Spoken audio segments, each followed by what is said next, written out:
दिल्ली के मुंडका अग्निकांड में बुधवार को 3 लोगों के शव दिए जाने के बाद गुरुवार को 10 और मृतकों की डीएनए रिपोर्ट आई है। डीएनए रिपोर्ट आने के बाद बड़ी संख्या में परिजन पहुंचे संजय गांधी अस्पताल प्रशासन द्वारा पोस्टमार्टम कर शव उनके परिजनों को सौंप दिया गया। इस दौरान परिजनों ने देरी होने पर प्रशासन पर लगाया लापरवाही का आरोप। दिल्ली के मुंडका इलाके में सीसीटीवी के गोदाम में हुए अग्निकांड को कभी भुलाया नहीं जा सकता। आज भी यह हादसा हर किसी के जहन में है। हादसे के बाद से ही लोग अपने परिजन की तलाश में अस्पताल और थाने के चक्कर काट रहे थे, लेकिन बुधवार को कुछ लोगों की डीएनए रिपोर्ट आने के बाद शव को उनके परिजनों को सौंप दिया गया था। अगले दिन फिर 10 मृतकों की डीएनए रिपोर्ट और आने के बाद गुरुवार को 10 शवों को उनके परिजनों को सौंपा गया।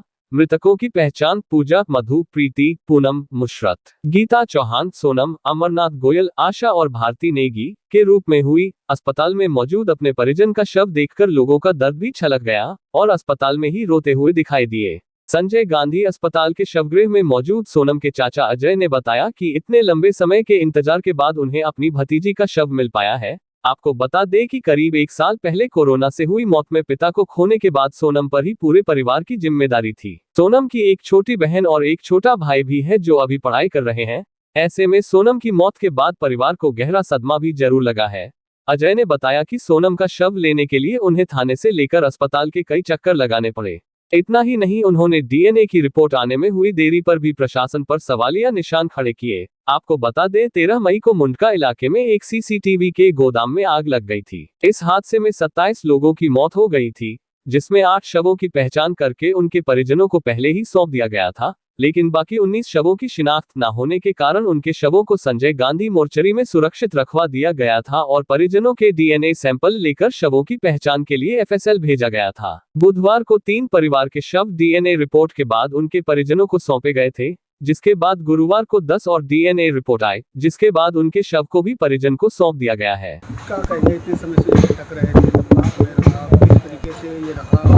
प्रशासन का कितना सहयोग? प्रशासन जी, हमारे को 7:30 बजे पता लगा, हम कंपनी में काम कर रहे थे अपनी, तो 7:30 बजे हमारी भाभी का फ़ोन आया कि सोनम को अभी तक घर नहीं पहुंची है। तो हम वहाँ गए तो बहुत तेज़ आग लगी हुई थी और पुलिस वाले किसी को जाने नहीं दे रहे, भगा रहे थे वहाँ से। आग कम से कम वहाँ 5 बजे के पहले की लगी हुई थी। हम कंपनी जहाँ काम करते थे, कोई बता रहा था मुझे आग लगी, हमारे को इसे नहीं पता कि उसी कंपनी में काम करती। जब हम गए 7:30 बजे, वहाँ बहुत तगड़ी बताया, वहाँ पुलिस की गाड़ी इतना तगड़ा जाम लगा, पुलिस भी लेट पहुंची है। जो फायर ब्रिगेड गाड़ी है वो भी 2 घंटे में गाड़ी आ पाई है। फायर ब्रिगेड गाड़ी आ नहीं गई। अगर फायर ब्रिगेड गाड़ी आ जाती है टाइम से तो वहाँ पहुंच जाती है। अभी तो रोड पे बिल्डिंग बना रखे हैं वो, इसलिए पूरा जाम लग गया है। तो उधर नागलोई से कोई फायर ब्रिगेड गाड़ी नहीं आ पा रही थी। मैं रोड पे अगर 2 गाड़ी वहाँ पे खड़ी कर दोगे तो पूरा रोड पे जाम लग जाएगा। अगर मैं आज की बात करूँ सर, आज आपको यहाँ शव सौंपा जा रहा है। हाँ जी। इस बीच प्रशासन का कितना सहयोग रहा आपके परिवार? जी, हम तो जब से आग यहाँ कई बार आ चुके हैं, तो कई बार पुलिस वाले बोले अभी बॉडी नहीं आएगी, अभी रिपोर्ट 1 हफ्ते में आ जाएगी, 6 दिन में आ जाएगी। हम कई बार आ चुके हैं यहाँ पे, फिर कोई सुनवाई भी बोलेगी जब तुम्हारी रिपोर्ट आ जाएगी थाने से फ़ोन आएगा। फिर हमारे पास कल आया फ़ोन, हम कई दिन चक्कर काटे यहाँ पे। अगर मैं बात करूँ अब जाने के बाद किस तरीके से परिवार के पालन पोषण की बात हो, तो कितना मुश्किल रहेगा उसके लिए? अब मुश्किल है जी, अब यहाँ पे किराए पे रहते हैं जी। अब उनके पापा थे वो अगले साल कोरोना में ख़त्म हो गए थे अप्रैल में।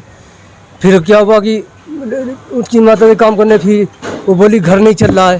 वो लड़की बोली हम भी काम कर लें, बोले भाई काम 2 बच्चे 3 लड़के थे, खर्चा नहीं चल पा रहा है, तो इसलिए वो भी काम करने लगी। सबसे बड़ी यही थी। हाँ जी, मतलब कहीं ना कहीं पूरा परिवार का जो बोझ था हाँ, वो पर था। हाँ जी।